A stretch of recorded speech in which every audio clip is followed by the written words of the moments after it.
Nerd Files with the Nerdy Chicano, me, Raul Alejandro Mendoza.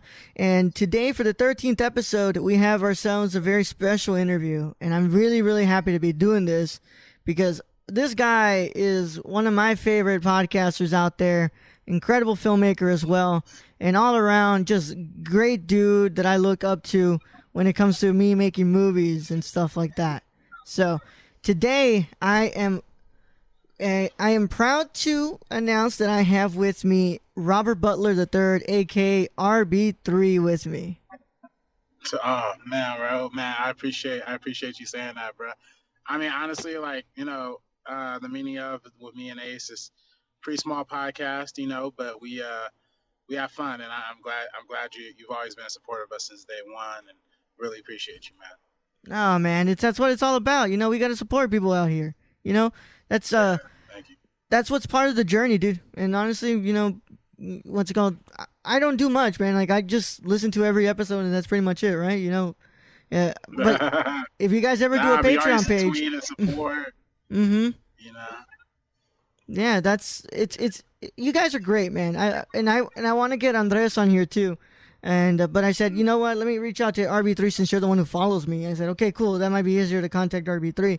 So I said, God, if I can get this guy on, if I can just get him on, it's gonna be great. I'm gonna have a good time with him, and I want to ask him a bunch of questions because you already graduated from USC. I'm not done with school yet, but I am a film student as well, and I'm really interested. I want to pick your brain about all these things about movies. I want to get to know a little bit more about the person that you are, dude. Even though you talked a lot about what you've done on the podcast, and I kind of listened to. I've done my homework. I would say that listening to your podcast is kind of me doing my homework over here, because right. Yeah. So for those of you who don't know, RB3 is a filmmaker and podcaster. He is one of the hosts of the Meaning of Podcast, and it is part of the First Cut Network. And basically, that's the main flagship show of First Cut. You can find it on the YouTube channel, First Cut, or you can go and search up The Meaning of on Spotify, Anchor, iTunes. God, man, I'm so happy you guys came to Anchor. That was, honestly, I've been telling you guys, dude, Anchor is the shit. It's it's the best podcast platform to be making stuff right now on. And when I saw you guys were moving to Anchor, I said, yes. There's one more joining the audio revolution of Anchor. Yeah, no, it's been lovely, and when you guys first told us about Anchor, we always have plans to move. I knew our time was limited at going on Collider's network with Podcast One. So we had an Anchor set up for a while, and then once they kicked us off of Collider, we already had it set up. So it's a pretty easy transition. Yeah. Yeah, it was great. Mm-hmm. So I'm gonna talk a little bit about the meaning of. I want to talk a lot about your film stuff, but I want to kind of get a little bit of a, I want to get a taste of what was your introduction to your love of movies, bro? It's my introduction to my love of movies. Well, it's funny because I've just throughout my entire life I've always loved movies. My mom watches a lot of TV. She watches a lot of rom-coms. And my grandma, she watches a lot of kung fu movies, old action movies, Steven Seagal movies. And that really informed my taste a lot. And so when I was a kid, I wanted to be an actor, but that didn't work out. So then and then for a long time, my mom was pushing me to be an engineer and go into engineering. And I've always been really good at math, so it was like kind of a natural thing. But it was when I saw James Cameron's Avatar movie 2009. That it was like a big click in my mind where it was like a perfect medium between like the engineering side, because that movie is a pretty highly technical movie, and then it was like the acting side, or really deep down, it wasn't necessarily as a kid that I wanted to be an actor. I just wanted to be in movies, like I loved movies that much. And then so then after seeing that movie, it kind of really sparked that I wanted to get into the movie industry and start taking it more seriously. And I've always loved going to the movies too as a kid. Like there'd be days in high school and middle school where I'd go on a Saturday and I'd see like 3 or 4 or 5 movies like in a movie theater. just movie hopping from theater to theater, Hmm. and that was just a lot of my childhood too. So it was really cool. Yeah. Oh man, I what's it called, relate a lot to what you're talking about here because I started off school as an engineer. I was going for Oh, that. really? Yep, chemical. Mm, damn. Okay. Yeah. Yeah, man. Did you And like it or? freaking miserable, bro. I hated it. I was good, but I hated Mhm, it. mhm, mhm, Yeah, mhm, I mhm. I knew right off the bat that wasn't for me. I bet that you and Right. I bet that that was the realization for you too. You kind of found out that yeah, this isn't kind of what I want to do, right? Yeah. No, it was. Yeah, it was pretty clear to me. I mean, I went to a high school called California Academy of Math and Science. Mm-hmm. So, excuse me. Bless It you, was bro. this like advanced. Thank you, thank you, thank you. It's like this advanced like magnet school where you could apply. You have to apply like you're going to college, and then submit a bunch of essays, and then you have to come in for an interview. Mm-hmm. And it's in Carson, California, so it's pretty close. I'm from Compton, born and raised, Mm-hmm. uh, so it's pretty close to Compton. And I went there for high school, math and science high school. And pretty much, yeah, from day one, I was like, yeah, I don't want to be an engineer like full time, you know. Mm-hmm. Um, but it was still something I took really seriously. I mean, all through high school, I was the president of the National Society of Black Engineers club Mm-hmm. um, that we had at our school.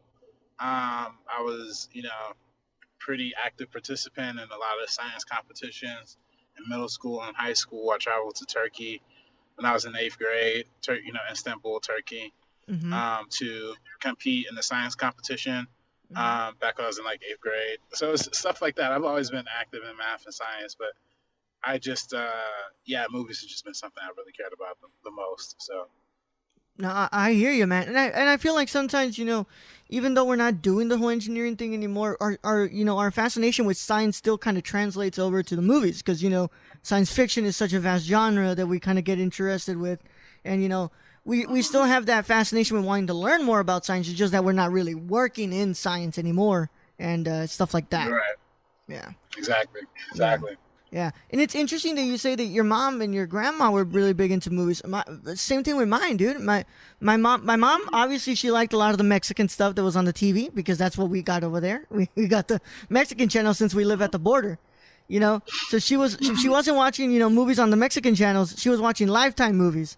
So that was what I was always used to. And then my grandma, what's it called? Rest in peace. She was a huge fan of the golden age of Mexican cinema, and she loved that stuff. And that's kind of where I got a little bit of my love for classic cinema. So would you say that are you a big fan of kung fu movies, like kung fu movies, and the movies that your mom would watch, or you kind of diverged away from those things? Um, yeah, I mean, I'm a big fan of like the karate, yeah, the kung fu movies my grandma used to watch for sure. Mm-hmm. My mom was very much into rom coms, and Mm-hmm. eventually it kind of dissolved into just like Lifetime movies. I mean, Yeah. now she's really into Lifetime movies, um, but she doesn't have a preference for like Yeah. conflict per se, you know. Mm-hmm. So like so anything with conflict in it, she's not really trying to watch. Mm-hmm. So I don't my movie tastes don't really align with her as much. And I want she love my mom to death. Like she's my heart and my soul, 100%. But she doesn't have a creative bone in her body. Like um, she works as a school Mm-hmm. attendance person. And my grandmother works as a nurse. So Mm-hmm. for me, there was really nobody in my family who pursued anything creative, like besides myself. Mm-hmm. Even my dad, he works for LADWP, Mm-hmm. as one of the chemical mover dudes or whatever. So it was just yeah, I really nothing in my DNA really pulled me towards movies, other than the fact that I just really enjoy watching them. And I mean, Mm-hmm. everybody likes watching TV. Everybody likes watching movies. It's kind of a universal Mm-hmm. thing. And I've always been really passionate about telling stories and giving a message to people. And I feel like TV and Mm-hmm. movies and all of that is just probably the best medium to communicate with. So Mhm. it's one of those it's one of those things too. You know, it's always been.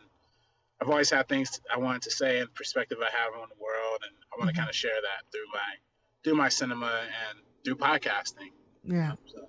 100%, bro.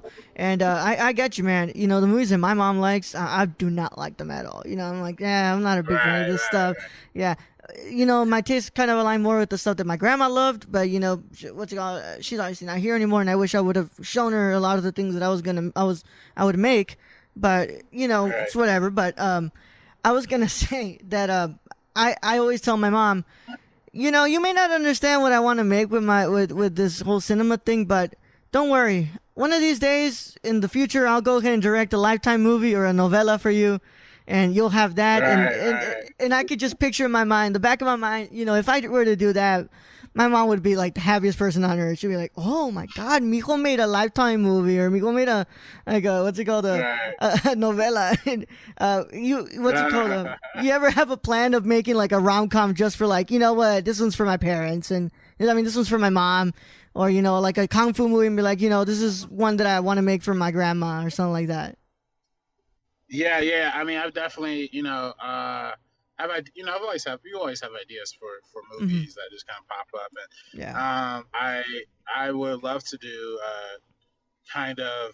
I wouldn't. I don't know if I necessarily do a kung fu movie per se, Hmm. but I definitely think that I think like if you were to watch some of the if if I ever had the opportunity to make some of the scripts that I have kind of outlined and drafted, Hmm. then you would see a lot of kung fu influences for sure, like Oh yeah. for sure, you know. In the same way that I think if I were to make a comedy, you'll see a lot of the influences from the stuff that my mom watched, Hmm.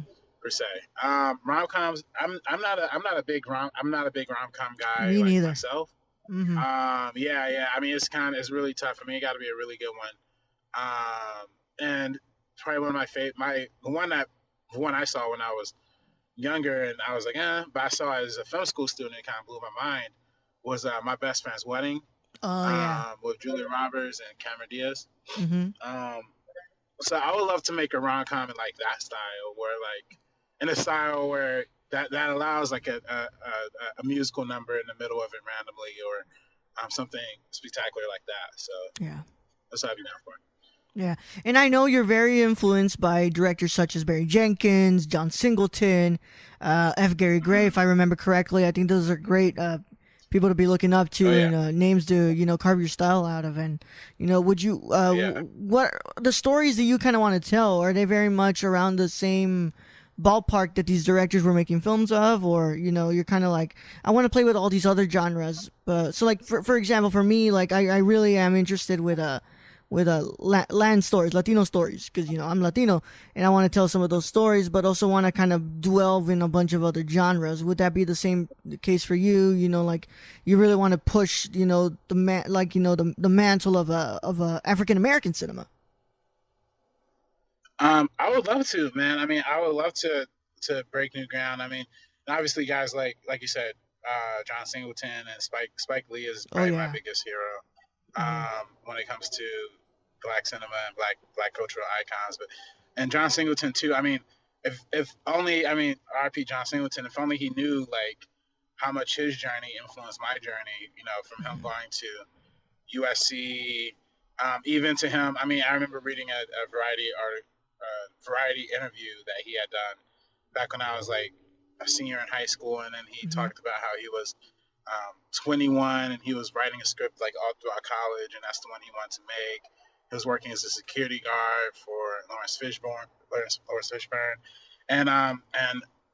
and that's for me. Like when I started working as a production assistant, like I really I took influence from that. You know what I mean? Like Hmm. getting just having the conversation with the people, the powerful Hmm. people, not even necessarily like trying to pitch anybody anything, but just being in the room and kind of having a sense of the environment. Because Hmm. coming from areas that John Singleton came from and where I come from, you don't have the opportunities to talk to powerful people like that. So it's and especially black powerful figures. Yeah. So it was a blessing. I mean, one time I got to meet John Singleton at when he did a screening for the show Snowfall, and I was working that screening, and I got to work for him a little, not work for him, but I got to work at the screening. I got to see him, and that was a real honor, man. I mean, that really blew my mind.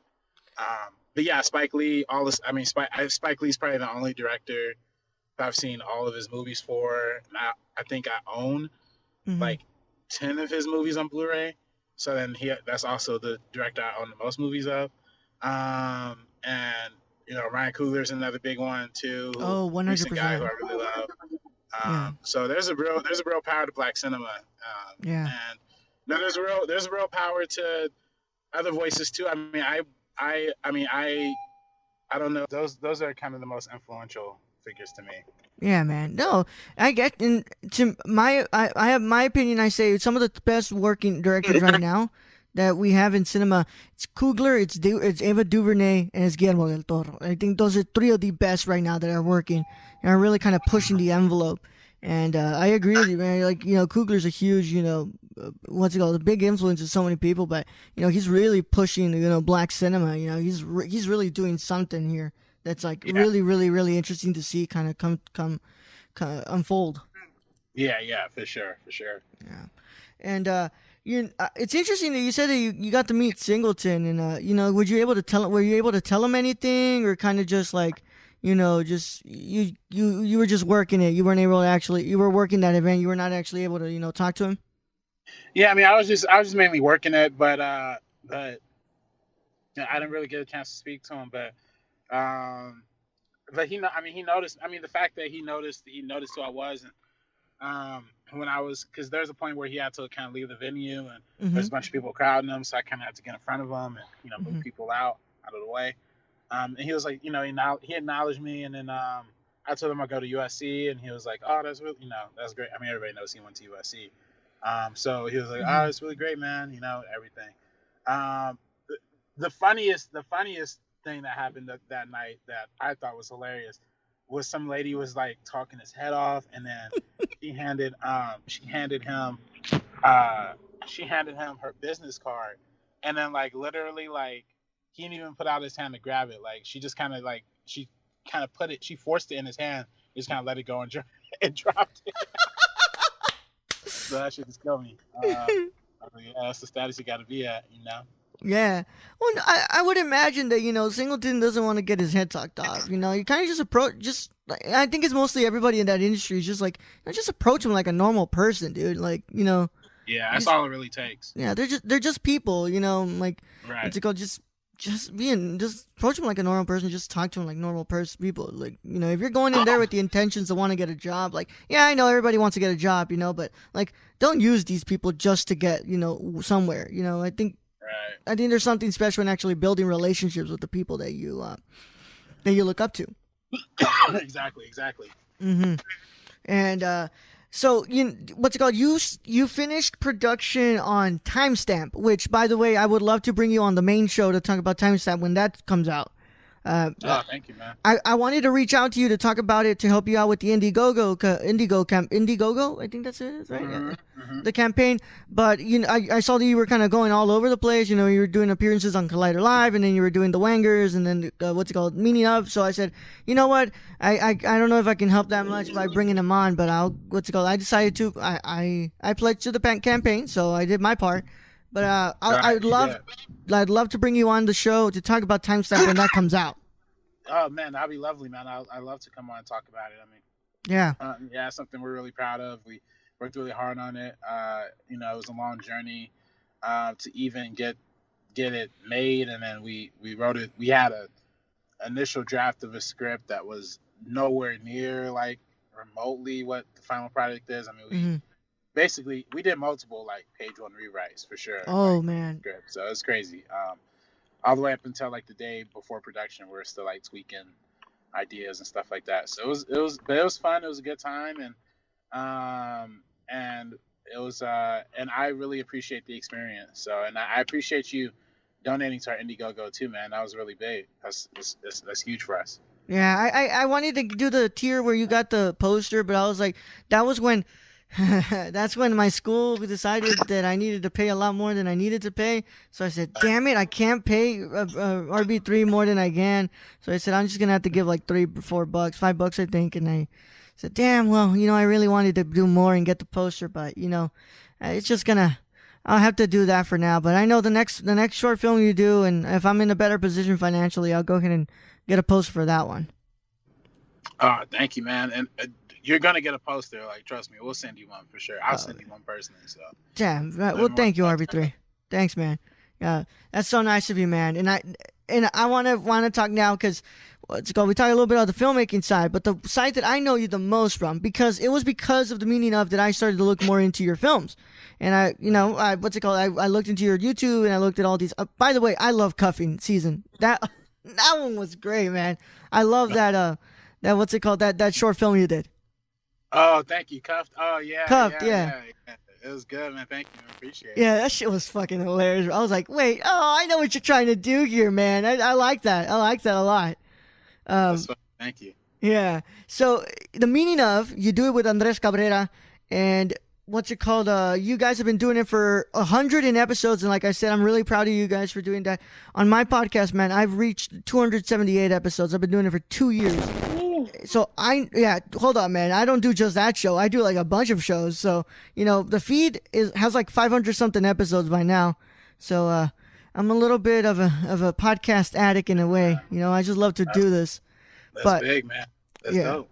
of course, man. And I'm really happy that I'm able to do this interview for this show because I've been wanting to talk. I've been wanting to talk your head off for a while. Well, not talk your head off, right? But like pick your brain about a lot of things. And you've been doing the meaning of for 100 episodes. By the way, really proud of you guys because there's a lot of balls that it takes to do to make content, bro, and to reach 100 episodes. That's crazy, dude. That's what's it called, putting a consistent weekly basis to it, and you finally hit that. And I'm really proud of you guys. And glad to be part of the ride. Thank you. Yeah. Thank you. I really appreciate that, man. Now I know that you and Andres, what's it called, work together on Schmoes No show. I'm sorry, man. My English was definitely not my first language, so sometimes I get the words like that. So Dude, you're chilling, man. You're great. thanks, bro. So you guys met on the Schmoes No podcast. What's it called? Movie show.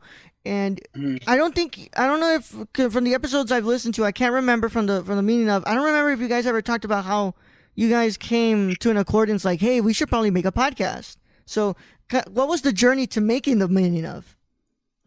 That's a good question. What was the journey? So long ago. I think it was just one of those ideas me and Ace had. Like, I mean, we always talked like on set, back in the Schmo show, about movies and everything. And we both had like unique perspectives on a lot of different things. So it was just like we Ace always was kind of like, yeah, we should. For one, me and Ace thought, oh, we should have like a hip hop podcast, like for sure, where we talk hip hop because we're the only two on the show who ever listen to hip hop. But then it kind of turned from hip hop to doing. We always love talking movies, and then we also are big into like politics and like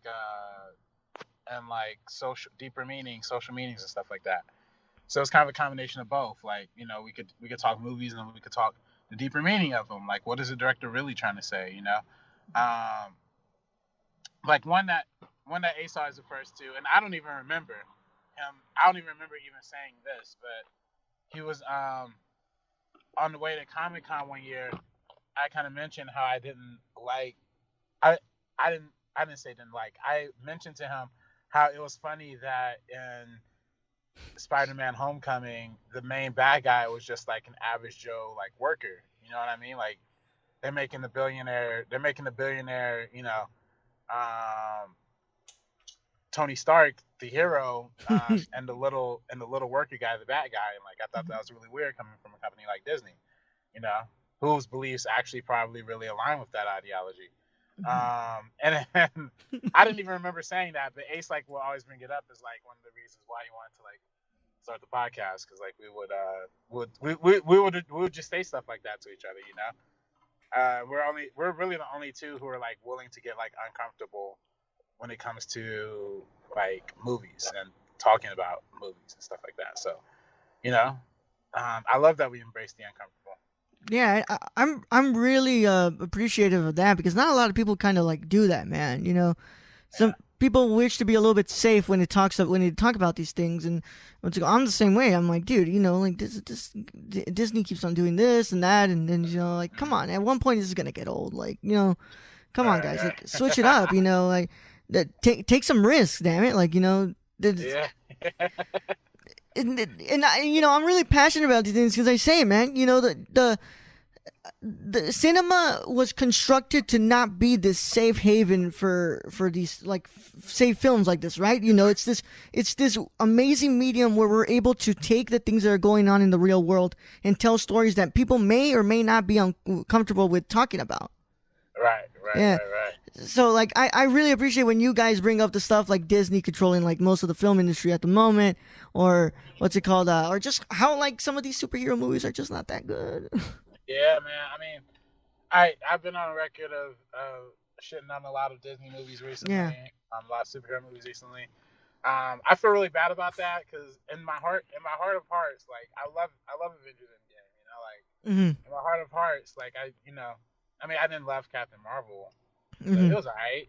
And then it was just, or Spider-Man Far From Home, like I just didn't like that movie. But I'm saying that to say, like, it's not that I want to hate these movies because they're superhero movies. I just say the things that I just feel the way that I feel about this whole genre right now because it's like we've been in this wave for so long. I don't really know how much further we could push it. You know what I mean? Like how much further Marvel is willing to push it. Like how much further Disney is willing to push it. Yeah. I mean, like I look forward to movies like I'm really looking forward to the Joker. Oh, 100%. Yeah. I mean, Joker looks great. But then you know, it's but after a while, like after how many Jokers and how many Logans and how many of those are we gonna get tired of too eventually, right? Like so I feel like every genre that has a big wave or a big movement has this kind of like era that I think we're in now, where the audience is just gonna get dwindled down by it. And you know, some people's last, you know, and some people's, and I'm going to be putting out a Once Upon a Time in Hollywood video essay pretty soon. Oh yeah. Where I talk about the end of westerns, and some people consider the western genre to be over back in 1968 when John Wayne played, Rooster Cogburn and True Grit. A lot of people consider that movie to be the definitive end of westerns because it was John Wayne being self-reflective in his own career through that movie. But fuck John Wayne too, man. I feel like that's Avengers Endgame. Like Avengers Endgame is kind of like a good way of like looking back at the last 10 years of what we've done and just putting a rest to it, you know? Yeah, it's and what's it called? You're a lot nicer than I am, bro. I am not I do not like Avengers Endgame all that much either.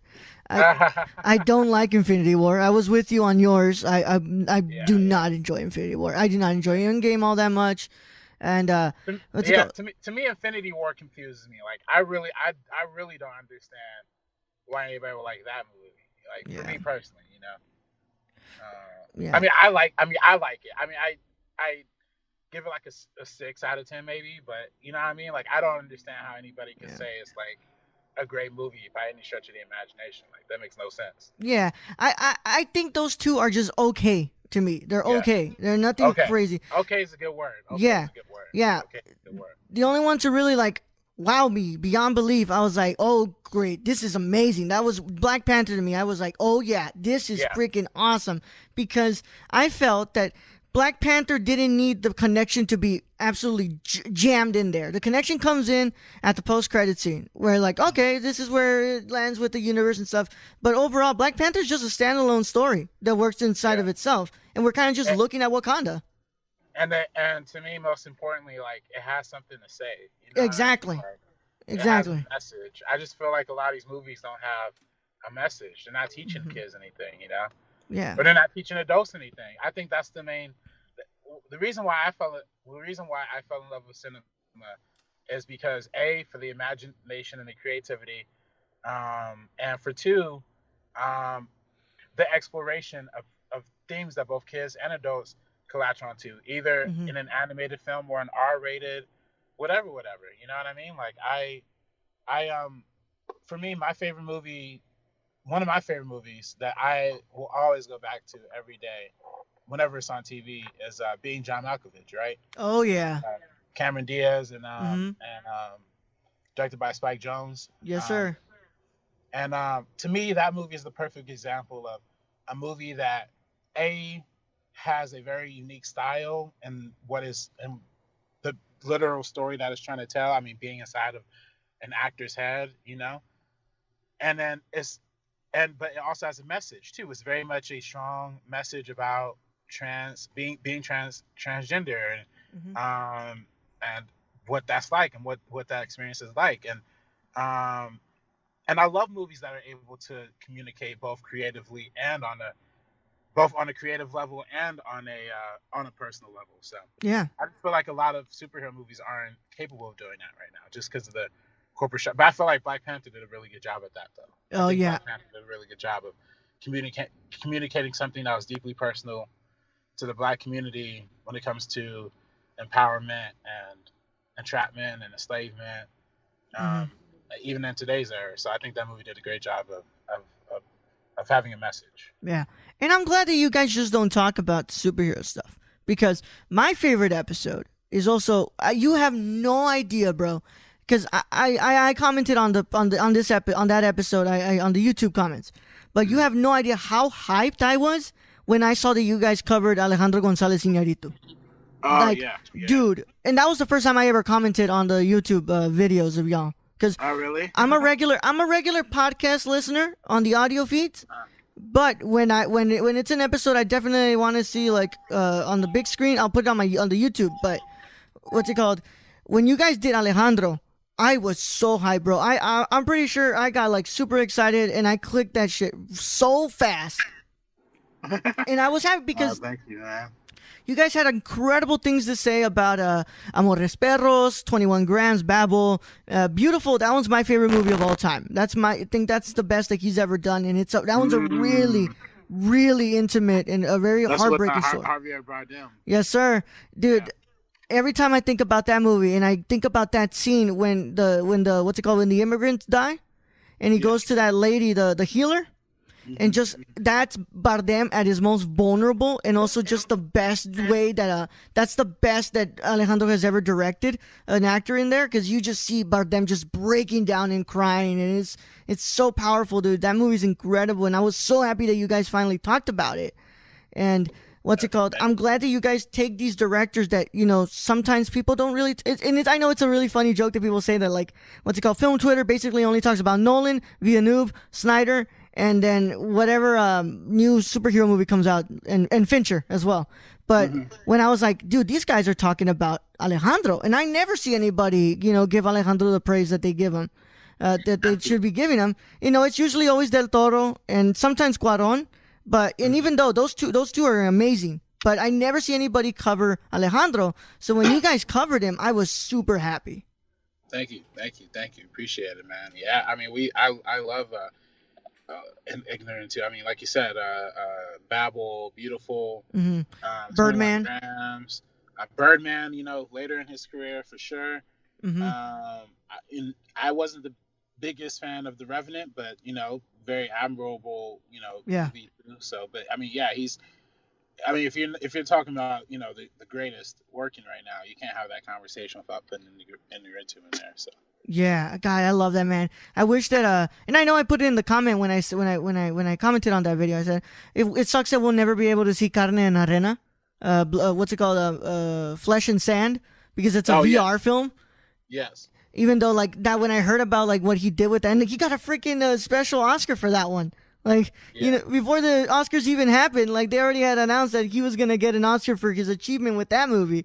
And it's God, it sucks that I will never be able to see this, because if we were be able to see it, I would love for you to be able to talk about that movie. But it's VR. We're never going to be able to see that.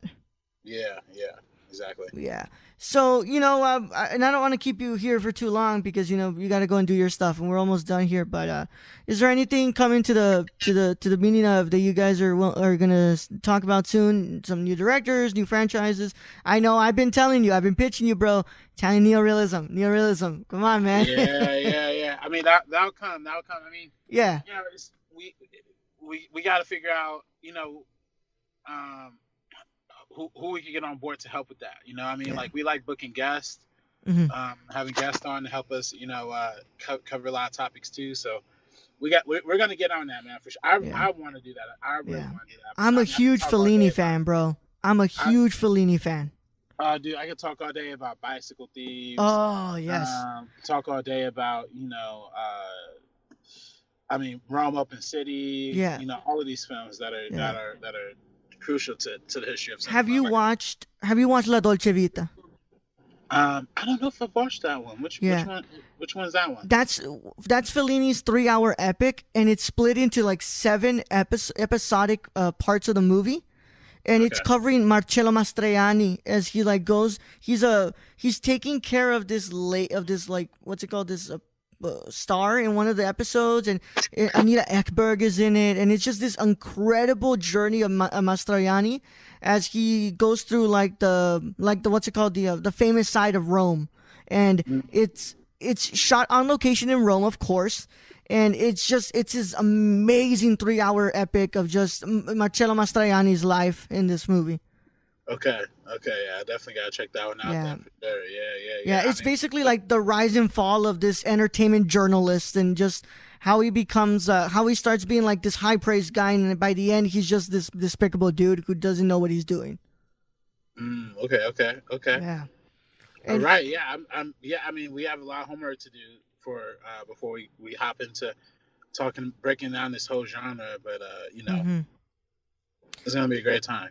Yeah, Fellini also did another great one with Marcello called 8.5. 8.5 is amazing. Yeah, 8.5 is a classic. I mean, that's one of the first ones they show you. Yeah, and I know you guys invited me over. You guys said that if whenever I wanted, I could come on the show, and I'm not finding myself in LA anytime soon, bro. But if I ever go over there, I'll go ahead and get you guys up. But if you're able to do the audio call, I would love to talk Fellini with you guys. That I will talk about that man whenever possible, because I think he's one of the greatest directors of all time, especially because he's made some of the greatest Italian films to ever happen in that era.